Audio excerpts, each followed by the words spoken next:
আনন্দের সংবাদ যখন জামালপুরে এই সম্মেলনকে ঘিরে বিএনপি সহ সকল অঙ্গ সহযোগী সংগঠনের নেতাকর্মী এবং বিএনপি কে ভালোবাসে, বিএনপি কে বিশ্বাস করে সেই জামালপুরবাসীর মধ্যে যখন আনন্দের জোয়ার বইছে, তখন একটি ক্ষুদ্র সীমিত বিএনপি নামদারি কতিপয় নেতাকর্মীর মনে আগুন জ্বলছে।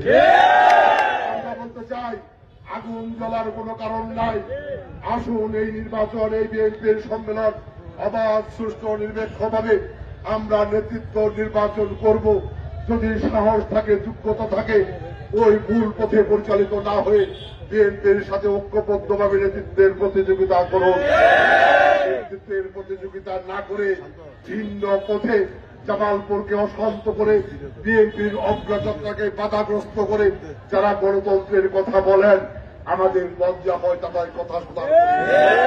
আহ্বান জানাই আপনাদেরকে, জামালপুরের মানুষ চিনে বিগত সময়ে কারা জামালপুরে বিএনপির নির্বাচনে বিরোধিতা করেছে, তারা আওয়ামী লীগের নৌকা প্রতীকের পক্ষে প্রকাশ্যে নির্বাচনী ক্যাম্পে তারা টাকা নিয়ে রাতের অন্ধকারে নৌকা মার্কার প্রতীকে সিল মেরেছে, তারা বিএনপির বিরুদ্ধে গ্রুপিং করেছে।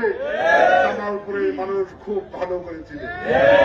আমরা বলতে চাই, জানি না তৃণমূল কোনটাকে বলে।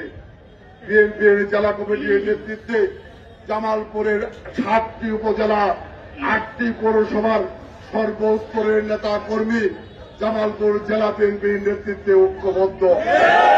কিছু ভাড়া করা লোক এনে মিটিং করে বক্তৃতা করে যদি সেইটিকে তৃণমূল বলা হয়, তাহলে যারা 17 বছর সংগ্রাম করেছে তাদের আত্মহত্যা করা ছাড়া কোনো পথ নেই।